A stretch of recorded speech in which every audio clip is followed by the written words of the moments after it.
Bienvenue au podcast Raviver le désir. Je suis François Renaud, sexologue et psychothérapeute, créateur du programme Raviver le désir sexuel. Ceci sera notre dernier podcast pour l'année 2024. Donc, je voulais prendre le temps de remercier tout le monde qui nous écoute, qui nous envoie des suggestions, des questions et ceux qui nous envoient aussi leur appréciation là, des sujets qu'on parle. C'est toujours le fun de recevoir votre feedback et savoir que ce qu'on fait est vraiment utile pour votre vie sexuelle et votre couple. Aujourd'hui, on va parler en fait des étapes dans lesquelles on peut passer à travers dans une relation. Donc, c'est basé là, sur l'approche ou du moins la théorie là, de Terry Real, qui est un thérapeute là, aux États-Unis, qui est quand même assez reconnu. Et donc, les trois phases sont la passion, le début, tomber vraiment en amour. Après ça, on a le désillusionnement et finalement la résignation. Donc, on va parler de ça au podcast d'aujourd'hui. Comme d'habitude, vous pouvez nous écrire à info@lesexologue.ca ou aller voir notre site internet lesexologue.ca pour avoir une tonne d'informations ou avoir accès directement à nos services ou à nos produits qui sont disponibles en ligne ou directement à notre bureau avec les différents professionnels de notre clinique. Donc, comme on a nommé tantôt, on va parler des trois stades en fait que Terry Real a identifiés dans les relations amoureuses. Donc, le premier stade, c'est vraiment quand on commence là, à se rencontrer. C'est un peu la phase là, de la passion. On commence à explorer l'autre personne. On a de la curiosité. On est intéressé à trouver des points là, de complicité avec l'autre. Généralement, la sexualité à ce stade-ci se passe très bien pour la majorité des gens. C'est relativement fluide. On est dans la découverte, on est dans l'appréciation de l'autre. C'est là que les sentiments amoureux commencent tranquillement à se développer. On commence à tomber justement en amour avec l'autre personne. Notre désir sexuel est souvent dans le tapis. On est super intéressé à l'autre. On a le goût de le voir. On a le goût de démontrer qui qu'on est. On a le goût de connaître davantage l'autre. Donc, c'est souvent un peu la phase qu'on appelle lune de miel où les choses généralement se passent bien. On n'a pas vraiment de conflit à cette étape-ci. Par contre, on remarque peut-être de temps en temps des petits red flags ou des petites choses qui vont peut-être éventuellement nous déranger, mais on passe un peu par-dessus. C'est pas si grave que ça, c'est pas si énervant, irritant que ça. Et puis, on apprécie en fait les moments qu'on passe avec notre partenaire. Cette phase-là aussi, elle est beaucoup basée sur le fantasme qu'on veut avoir de notre partenaire. Comme on ne connaît pas grand-chose de cette personne-là, eh bien, on peut facilement projeter, en fait, qu'est-ce qu'on aime chez une personne.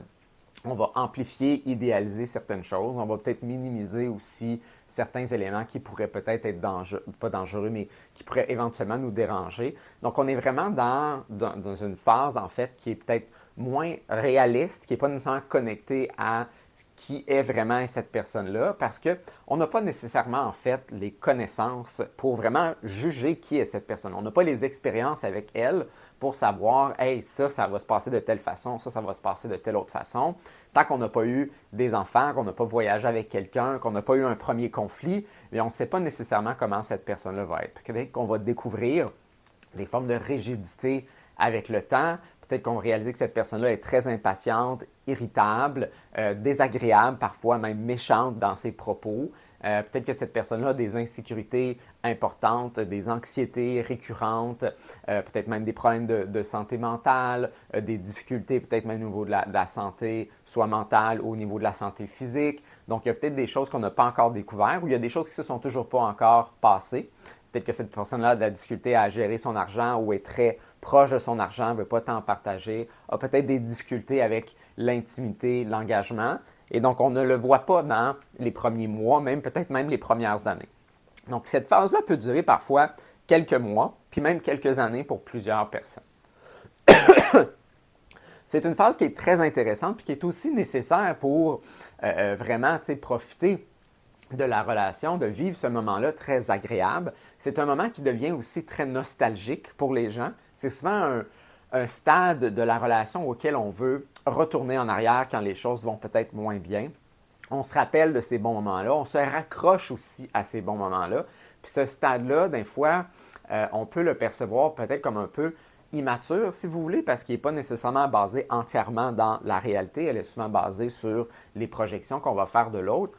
Mais ça nous permet justement de s'accrocher parfois, en fait, quand les choses vont moins bien, on se rappelle de ce moment-là. C'est là qu'on ancre, en fait, nos sentiments, notre désir, notre appréciation, notre admiration pour l'autre personne.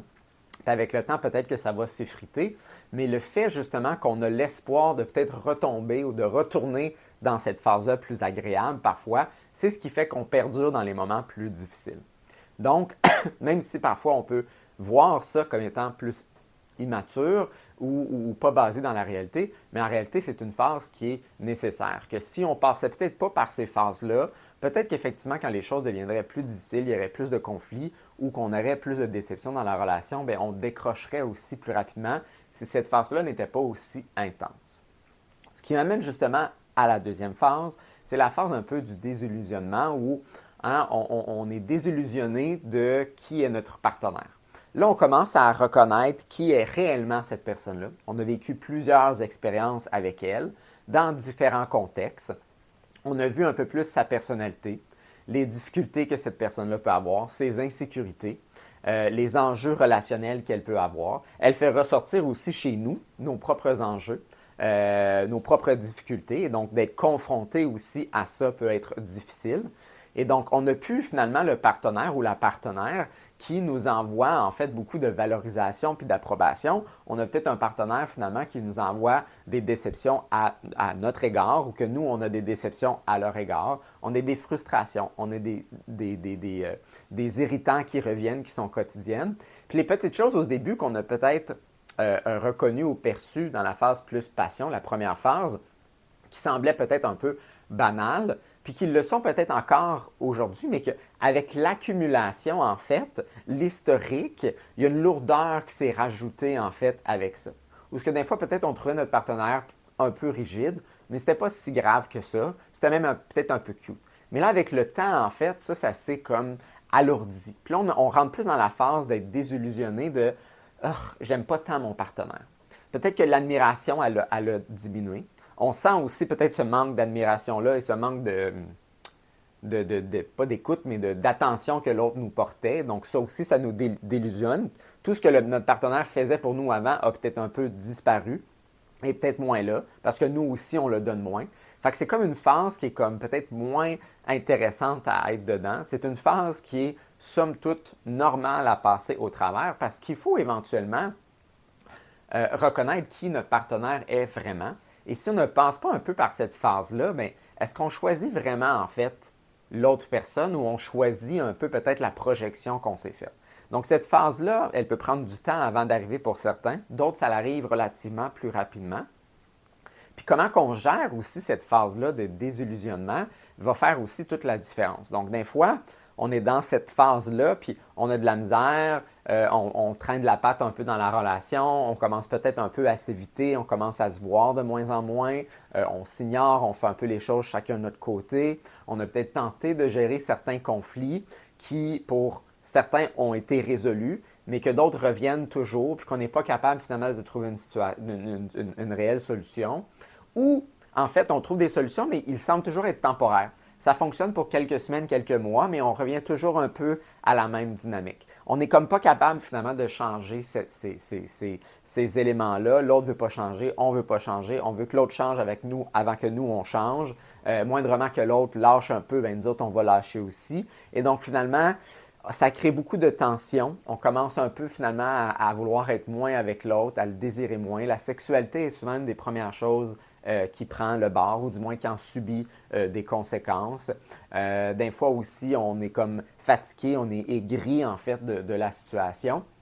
Puis si cette phase-là continue en fait, puis on ne l'aborde pas adéquatement ou avec de l'aide peut-être professionnelle pour la traiter, mais des fois là, on tombe davantage dans la troisième phase qui s'appelle la phase de résignation.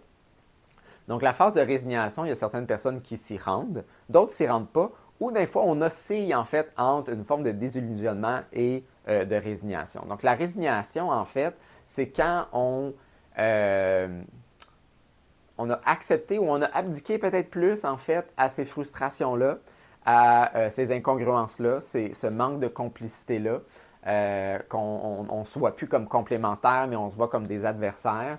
Et on n'a même plus, en fait, la force de se battre, en fait, dans notre couple. On n'essaie plus, en fait, finalement, de mettre des solutions. Puis des fois, ça peut paraître, en fait, comme une forme de position d'acceptation de lâcher prise, en fait, mais c'est là, ici, qu'on n'est pas dans cette phase-là. La résignation, c'est vraiment qu'on a abandonné. On voit, en fait, que comme la fin approche, ou du moins la fin d'une relation satisfaisante approche. On a perdu espoir que les choses vont peut-être changer pour le mieux. On envisage peut-être potentiellement la séparation. Qu'on commence à réaliser que la satisfaction sera plus au rendez-vous, puis que ça se rajoute de plus en plus. En fait, ça devient de plus en plus lourd. Et donc, des fois, on tombe dans la résignation. Des fois, on retombe un peu dans le désillusionnement, où on voit peut-être encore l'espoir, mais on n'est pas certain. Mais on n'est pas encore dans la résignation. Des fois, on oscille entre ça. Des fois, c'est un partenaire qui va plus tomber dans la résignation, tandis que l'autre va peut-être en ressortir. Puis des fois, c'est l'autre qui va y retourner, puis l'autre qui va en sortir. Des fois, les deux partenaires sont un peu à ce point-là. Souvent, c'est quand ça fait plusieurs années ou que ça fait longtemps, en fait, qu'on a des conflits qu'on n'est juste pas capable de résoudre. Il y a trop de différends qui viennent nous irriter, qui viennent trop nous chercher et qui viennent nous chercher peut-être trop fréquemment, ou sur des choses qui sont vraiment comme importantes dans la relation qu'on n'est juste plus capable d'accepter. Mais là, on oscille entre est-ce que je veux me résigner puis rester dans cette relation-là où j'ai plus d'intérêt d'y travailler, mais peut-être que je suis toujours pas prêt non plus à mettre fin à la relation. Donc, je reste dans une relation où j'ai beaucoup de ressentiment, d'amertume, je ne suis pas satisfait, mais je ne vois pas non plus la possibilité de m'en sortir. Parce que peut-être qu'on a des enfants, puis qu'on veut qu'ils soient plus vieux avant qu'on se sépare, ce qui n'est pas nécessairement toujours une bonne raison. Peut-être que financièrement, c'est précaire, le fait de se séparer va rendre ça très difficile. Peut-être qu'on a des engagements quelconques. Peut-être qu'on a aussi des engagements non dans la relation de couple, mais peut-être dans des engagements peut-être relationnels communs comme la belle famille, par exemple, des amis communs, l'endroit où on vit, nos enfants, peut-être qu'on ne veut pas les perdre, dans le sens que des fois, on va dire, bien on ne veut pas faire passer, on ne veut pas que les enfants subissent notre séparation, mais peut-être des fois, c'est nous qui ne veulent pas subir la séparation de nos enfants par une garde partagée. Et donc, la résignation, c'est vraiment pas une acceptation, mais vraiment un abandon finalement, en fait, de cette relation-là. Et plus qu'on tombe dans la résignation, plus ça devient difficile de s'en sortir. Ou ce que même rendu à cette étape-ci, si on va voir un professionnel en thérapie de couple, par exemple, peut-être qu'on va se retrouver avec très peu d'intérêt de vouloir changer des choses parce qu'on a comme perdu espoir. On a souvent l'impression à la résignation qu'on a tout essayé et que même si on se fait proposer ou on lit des lectures pour de faire quelque chose de différent qu'on n'a pas encore essayé, mais l'espoir n'est pas vraiment là, le cœur n'est pas vraiment là pour y mettre et donc on fait peut-être les changements un peu de reculons, ce qui fait que des fois on n'a pas le résultat souhaité qu'on aurait voulu avoir. Donc quand on tombe dans la résignation, c'est souvent un peu le début, si vous voulez, de la fin, mais pas nécessairement le début de la rupture qui s'en vient, mais des fois, c'est juste la fin de la relation, mais une relation qui se maintient quand même. Pour toutes sortes de raisons que j'ai évoquées tantôt, puis il peut en avoir plein d'autres. Des fois, ça peut être aussi une forme de dépendance affective.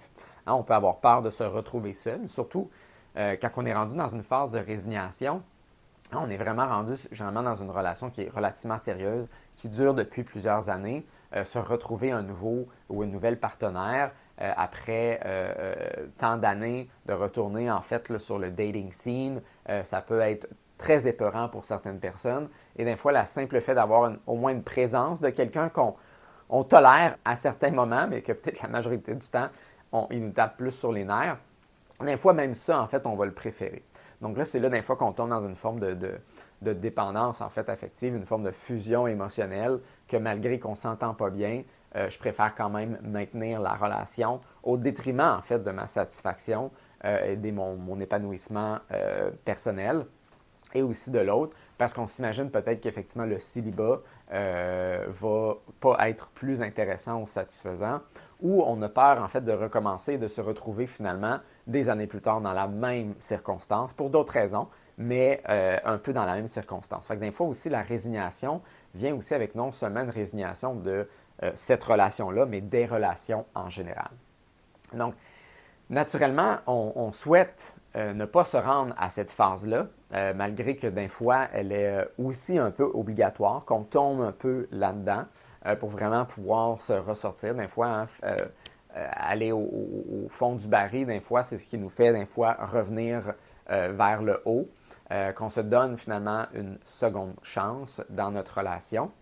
Puis si vous vous sentez justement à cette étape-là, mais c'est là qu'il faut prendre des décisions. Est-ce qu'on se prend vraiment en charge et on tente de sortir de la résignation, se rendre finalement à la quatrième étape, en réalité, qui est celle de la maturité relationnelle, où on n'est pas dans le désillusionnement, on n'est pas dans la résignation, mais on est vraiment effectivement dans l'acceptation de la différence de l'autre, que nous, on a réussi peut-être à se dérigidifier, ou peut-être même prendre peut-être plus notre place aussi, parce que des fois, ça peut être l'inverse.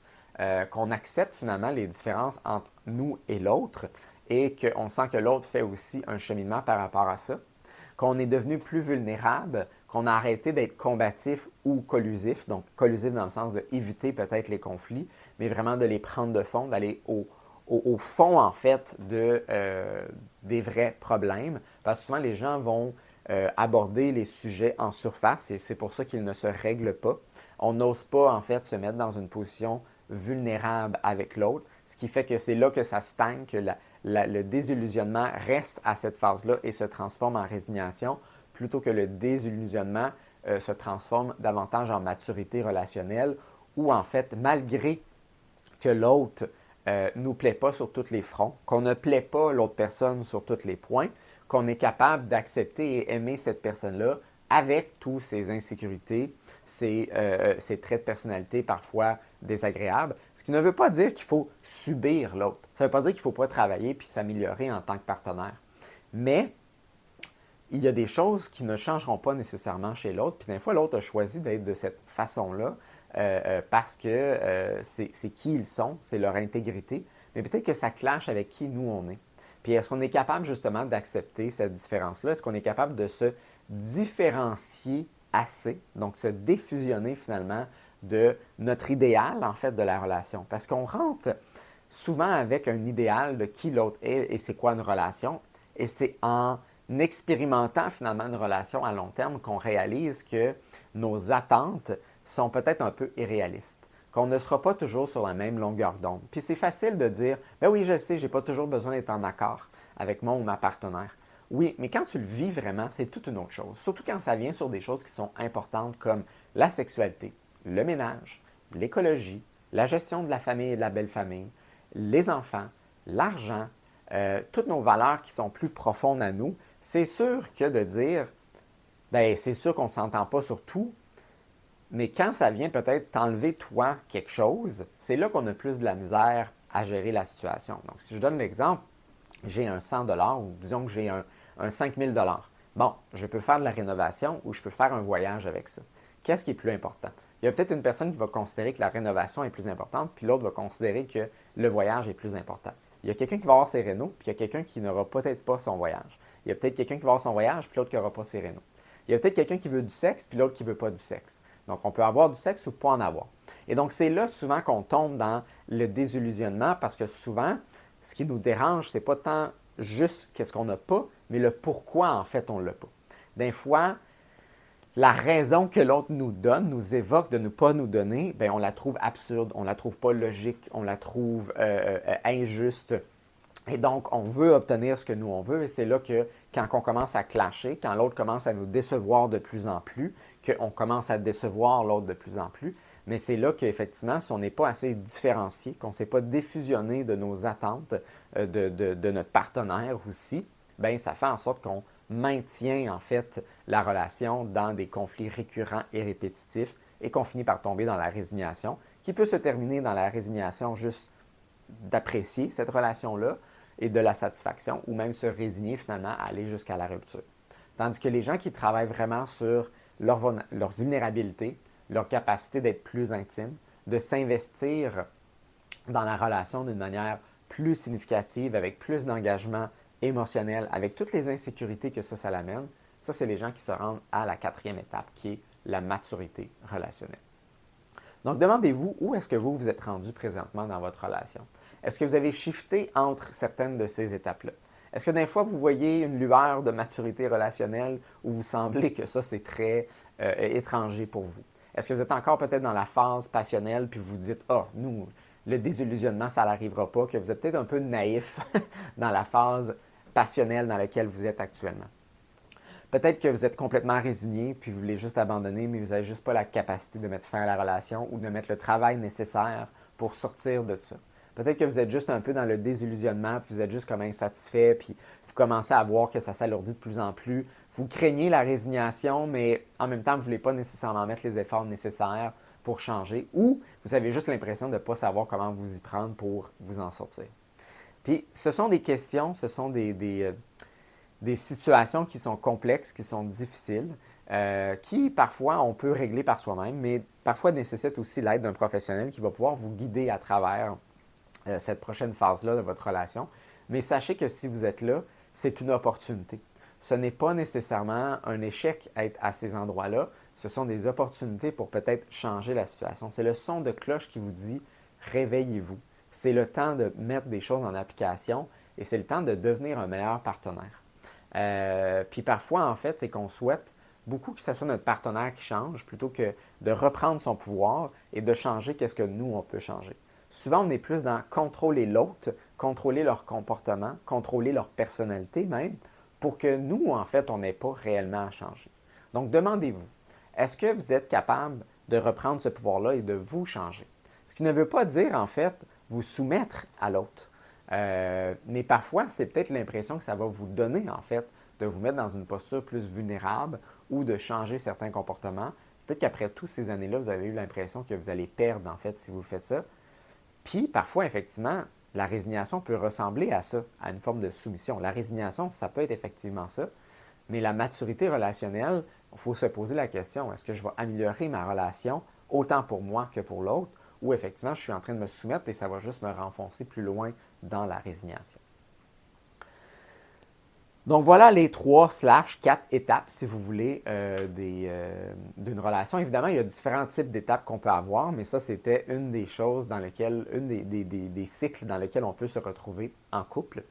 Et donc, je vous propose de vous questionner de là où est-ce que vous êtes rendu, puis savoir quelles seraient peut-être les meilleures avenues à prendre pour le futur, pour votre propre bien-être et celui de votre couple. Donc, merci encore de nous avoir écoutés en cette saison de 2024. Comme je disais, c'était la dernière épisode que nous allons avoir pour 2024. Donc, vous pouvez aller voir encore une fois notre site internet, lesexologue.ca, ou nous écrire à info@lesexologue.ca.